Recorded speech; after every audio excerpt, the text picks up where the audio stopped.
What's up everyone, this is Fortier. Got another short video for you guys today. And today we're going to address the topic of the symbolic confrontation with death that exists inside of Kendo through the ritual of Shobu. Now we already talked about methods of ego dissolution in our last video with Reiho, but the second largest ritual for ego dissolution after Reiho has to be Shobu. This is because of the high amount of spiritual dependency it can create if it is not integrated correctly, meaning consciously and not unconsciously.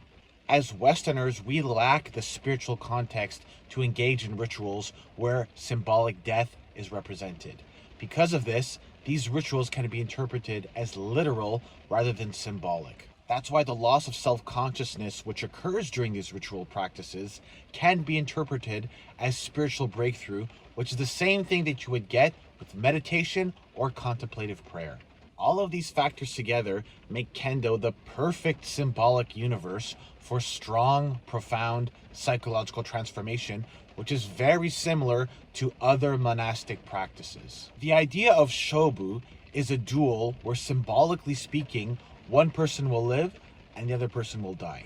Unconsciously, this is the highest level of ego dissolution because of the altered state of consciousness the practitioner is in when he's performing this ritual. And when we think about it, this is the peak in terms of the rituals that we can perform in Kendo, because all of the training that we go through kind of pyramids to that point where it's a test between one person's skill and another.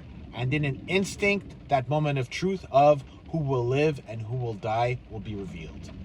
The test can be situational in terms of a one-on-one with your sensei or a peer, or it can be on a larger scale in terms of the final match of a tournament.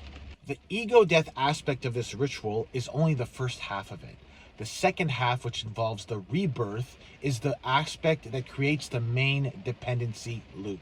To redeem ourselves for losing a match, for example, the practitioner will be forced to do additional rounds of high-intensity training until maximum exhaustion. This serves as a purification path which valorizes suffering as part of an aesthetic tradition that is similar to other monastic practices. It's the acceptance of this harsh correction with emotional restraint that is the ultimate celebration of perseverance in this art form.